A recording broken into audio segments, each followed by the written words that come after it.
রাজহাঁস কষ্ট করে ডিম পারবে আর পাতি শিয়াল এসেছে ফাঁকটি সে ডিম খেয়ে যাবে, সেটি হচ্ছে না। এই শালা ফট ফট এখান থেকে। মনে রাখিস আমি তোকে এই লাইনে এনে তোর রোজগারের ব্যবস্থা করে দিয়েছি।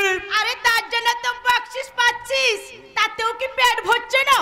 আরে উপরে নেওয়ার জন্য হাত পেতে আছিস শালা। হাত পাতবই তো, কাজ যখন আমি দিয়েছি সেই কাজের উপরে আমি ঠিক আদায় করে নেব।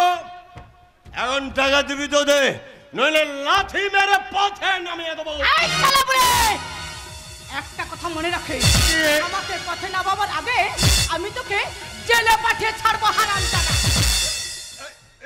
টগর তুই কি বললি? আমি জানতে পেরে গেছি কিছুদিন আগে তোর একটা বাবুকে ডেকে নিয়েছে, তাকে খুন করে তার মালটাকে গায়েব করে দিয়েছিস। আর সেই কথাটা যদি আমি পুলিশকে জানিয়ে দিই, এই ব্যাপারে তুই যদি পুলিশের কাছে মুখ খুলেছিস তো তোর মুখটা আমি চিরদিনের মতো বন্ধ করে দেবো। ওকে তুই ছেড়ে দে বলছি, নাহলে ঝাঁটা মেরে তোর বিষ আমি ঝেড়ে দেব। ওকে ওকে তুমি সাবধান করে দিও মাসি। ও আমাদের অনেক গোপন কথা পুলিশের কাছে ফাঁস করে দেওয়ার হুমকি দিচ্ছে। আর সেই গোপন কথা যদি ফাঁস হয়ে যায় তাহলে তুমি আমি দুজনে বিপদে পড়ে যাব মাসি, বিপদে পড়ে যাব।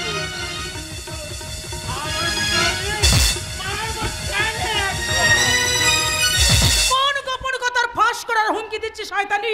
বল বল বলছি, নইলে ঝাঁটা মেরে আমি তোকে। কি হলো ওইভাবে কাটছিস কেন?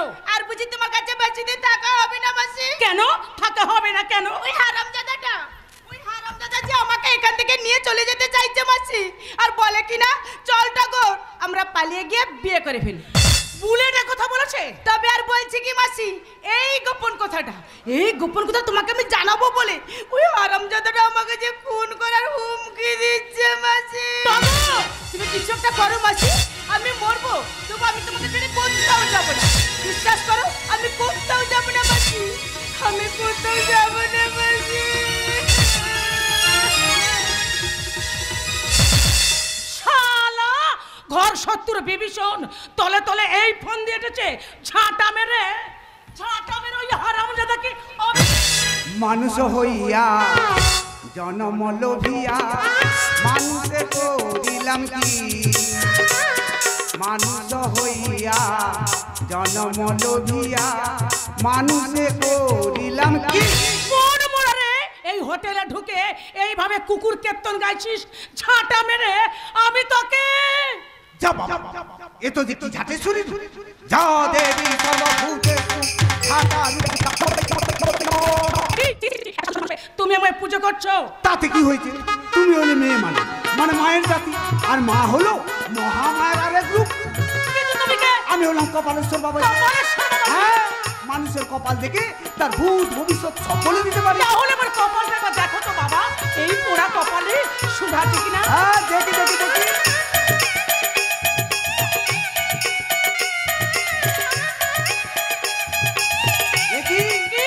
কি দেখলে বাবা? কপালটা দেখছি বড্ড খারাপ। হ্যাঁ গো মা, তোমার কপালে দেখছি শনি রাহু কেতু একসঙ্গে নাচানাচি করছি, যে কোনো সময় তোমার প্রাণহানি করতে পারে। সর্বনাশ! এর কি কোনো প্রতিকার নেই বাবা? আছে, কপালেশ্বর বাবাজি যেখানে সমস্যার সমাধানও সেখানে। কিন্তু মা, তোমাকে যে বেশ কিছু টাকা খরচ করতে হবে। কত খরচ করতে হবে? এই ধরে নাও 20-25 হাজার। এত টাকা? কাজটা যে বড় কঠিন গো মা। তোমাকে একটা মহাশক্তি মৃত্যুঞ্জয় কবচ দিতে হবে, আর সেই কবচের প্রভাবে ওই যে শনি রাহু কেতু তোমার কপালে বসে আছে না, নিজেরা মারামারি করতে করতে কপাল ছেড়ে পালিয়ে যাবে। সত্যি বলছো? সত্যি মানে একদম সত্যি। তাও দেখি 1010 টাকা অ্যাডভান্স। টাকা চাইছে মাসি। তুমি তোমাকে আগে কোথাও দেখেছি মনে হচ্ছে। তুমি এই সুমানন্দ বাবা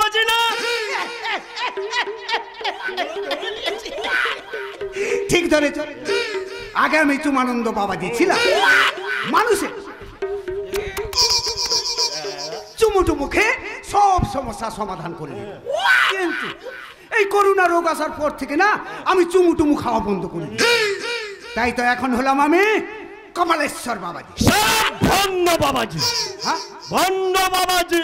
আরে ভাই, আমার বউয়ের 5টা মেয়ে, পরের বার ছেলে হবে বলে তুমি শালা চুমটুমকে কি সব কাণ্ড কারবার করে 1,000 টাকা নিয়ে ভেঙে গেলে।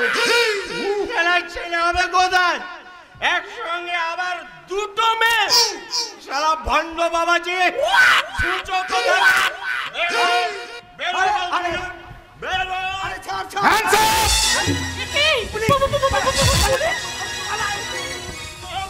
পালালেও কারো রেহাই নেই, সব কটাকে অ্যারেস্ট করে আমি লক আপ করবো। আপনার কণ্ঠস্বরটা বড্ড চেনা চেনা লাগছে স্যার। স্যার, স্যার দয়া করে একটু মাস্কটা খুলবেন। Shut up! করোনা ভাইরাস যাতে নাক মুখ দিয়ে শরীরে প্রবেশ করতে না পারে সেই জন্য অল টাইম আমি মাস্ক পরে থাকি। কিন্তু করোনা ভাইরাস তো অনেক থেকে চলে গেছে স্যার। হ্যাঁ, পুরোপুরি এখনো যায়নি। যারা ভ্যাকসিন নেয়নি তাদের মাধ্যমে আবার ছড়াতে পারে। কে ভ্যাকসিন নিয়েছে কে নেয়নি সেটা তো আমার পক্ষে জানা সম্ভব নয়, তাই অল টাইম আমাকে মাস্ক পরে থাকতে হয়। কিন্তু আপনি হঠাৎ এখানে কি মনে করি? গুপ্তচর মারফত খবর পেয়েছি কিছুদিন আগে কৃষ্ণকান্ত খুরানা নামে এক ব্যক্তিকে খুন করে তার বডিটাকে গায়েব করে দেওয়া হয়েছে। খুন খুন খুন। এখন আমার প্রশ্ন হচ্ছে খুনটা করলো কে? তুমি না তুমি? ওই খুনের ব্যাপারে আমি কিচ্ছু জানি না স্যার। যা জানে সব মাসি জানে। এই হারামজাদা, একদম মিথ্যা কথা বলবি না।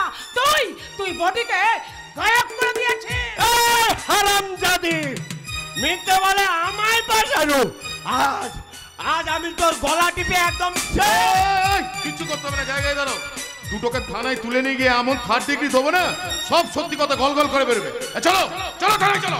স্যার, আমাদের বাঁচা। আচ্ছা আচ্ছা আচ্ছা ঠিক আছে, এত ভেঙে পড়ার কিছু নেই। তোমরা একটা কাজ করো, কি কাজ? 2 লাখ টাকা দিয়ে কেসটা এখানে মিটমাট করে নাও। কিন্তু এই 1 টাকা দিতে পারবো না স্যার। মামদোবাজি পেয়ে গেছে, এত টাকা দিতে পারবো না। একটা জলজ্যান্ত মানুষকে খুন করে তার বডিটা গায়েব করে আবার বলে কিনা এত টাকা দিতে পারবো না। আরে সবাই अंदर में आओ, दोनों को हैंडकफ पहना के 3rd ডিগ্রি রুম पर ले। স্যার, আমাদের বাঁচান স্যার। আপনি যা বলবেন আমরা তাই করব। আমি কৃষ্ণকান্ত খুরানা, আমি পাঁকে থাকি, কিন্তু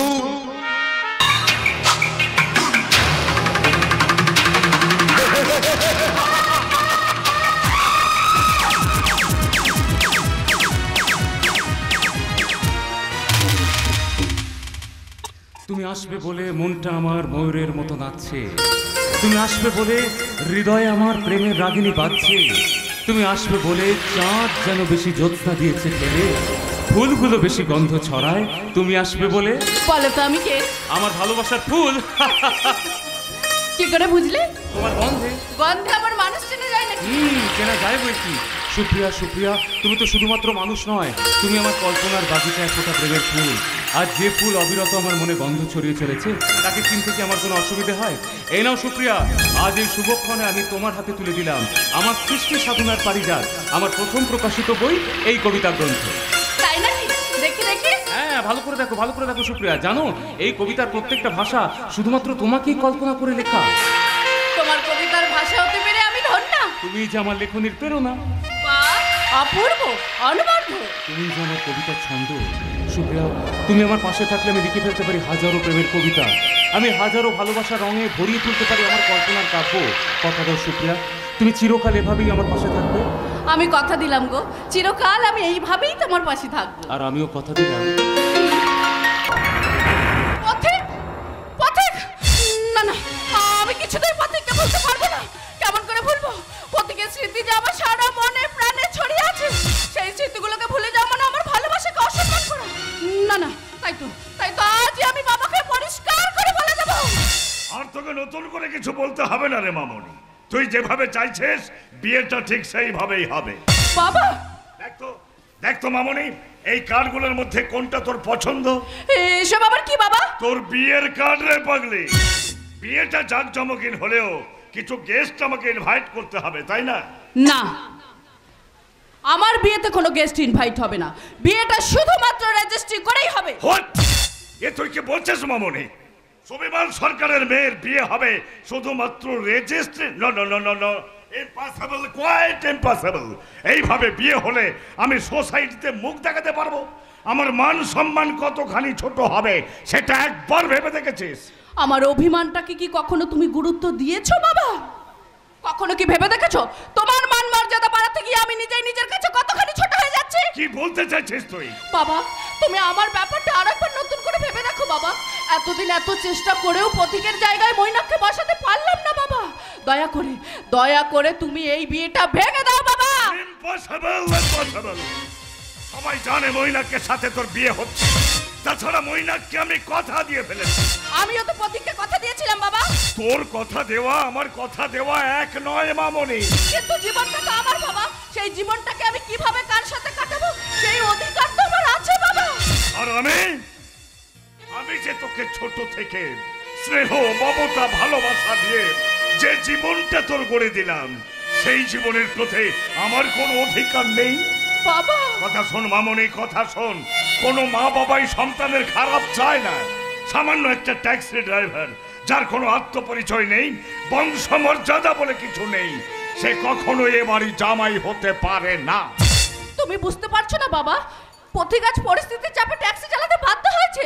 ও উচ্চ শিক্ষিত বাবা, যে কোনো সময় ও চাকরি পেয়ে যাবে। Impossible, impossible.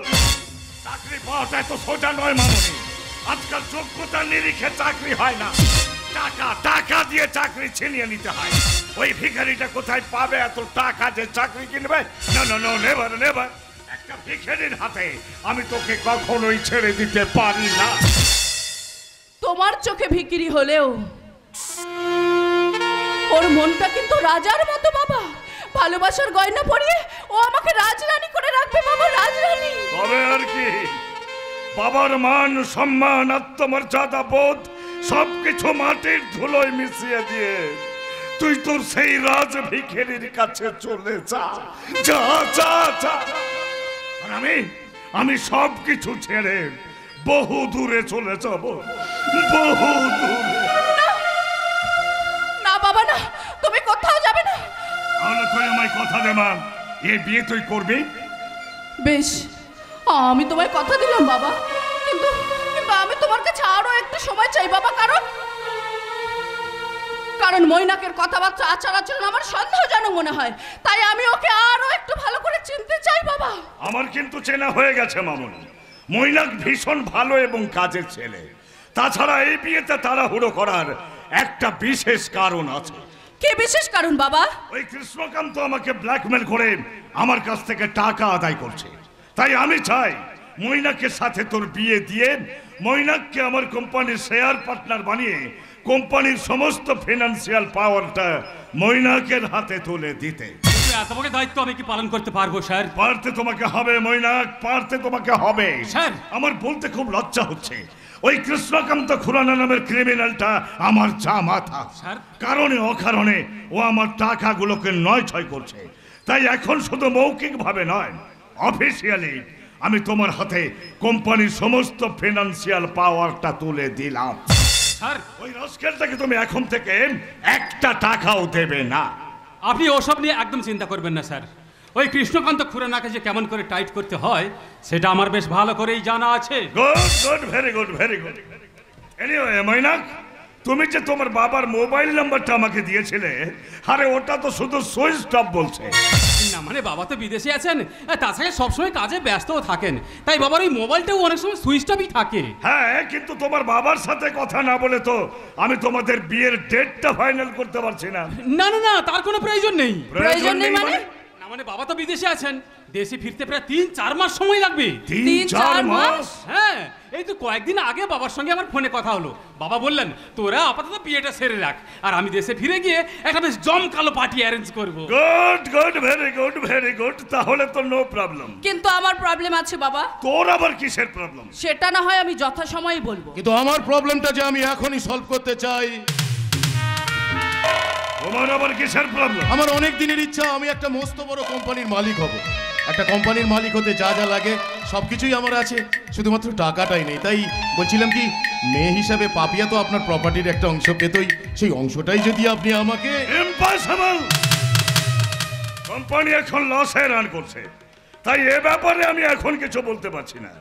তাছাড়া কোম্পানির সমস্ত ফিনান্সিয়াল পাওয়ারটা আমি মৈনাকের হাতে ছেড়ে দিয়েছি। কাকে টাকা দেবে আর কাকে টাকা দেবে না, এখন থেকে সেটা মৈনাকে ঠিক করবে। বাবা understand? I think you better understand.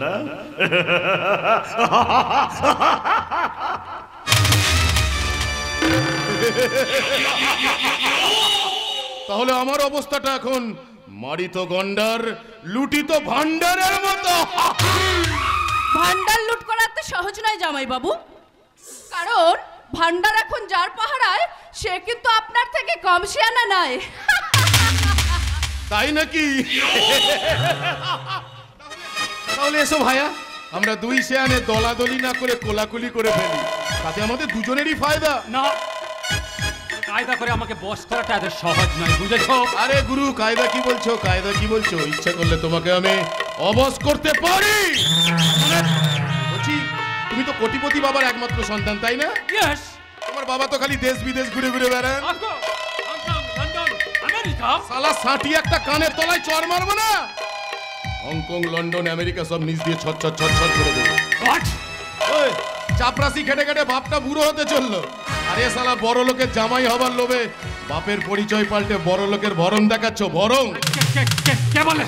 ওই তোর ঠিকুজি কুষ্টি আমি সব জানি রে শালা, তোর ঠিকুজি কুষ্টি সব জানি। তুই তো মাধাই মণ্ডলের ছেলে।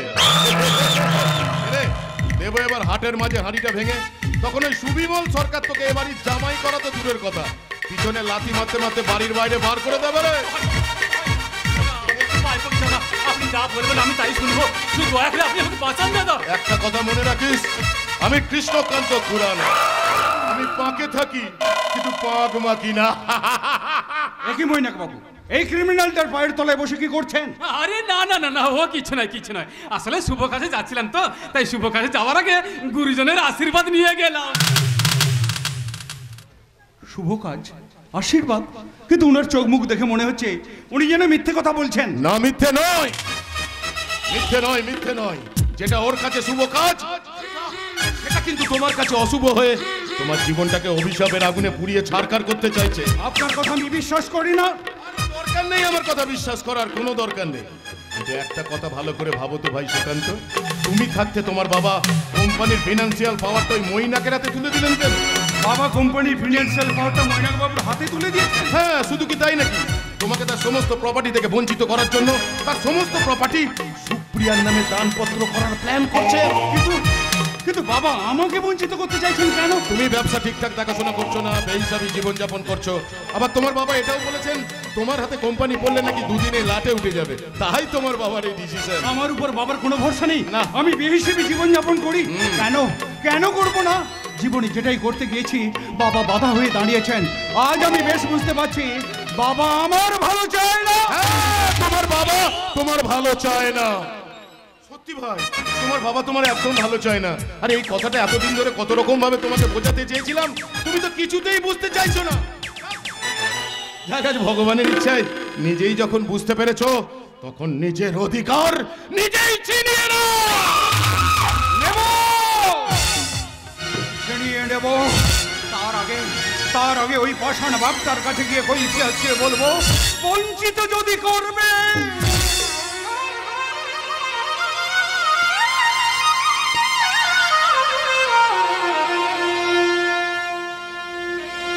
তাহলে কেন জন্মের তুমি আমাকে গলা টিপে মেরে ফেলোনি? কেন? আরে কাঁদছো কেন? কান্না নয়, কান্না নয়, চোখের জলের পরিবর্তে আগুন ধরাতে হবে, মনে বাড়াতে হবে প্রতিবাদের শক্তি। এই নাও সেই শক্তি বাড়ানোর মহৌষধ। কি মদ?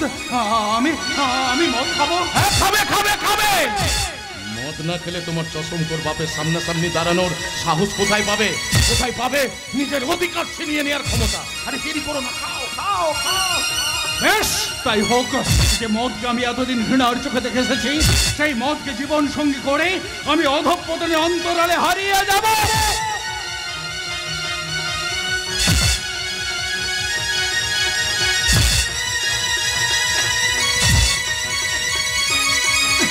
অহংকারী সুবিমল সরকার, তোমার আভিজাত্যের বড্ড অহংকার, তাই না? এবার থেকে তোমার সব অহংকার আমি পথের ধুলোয় টেনে নামাবো, পথের ধুলোয়।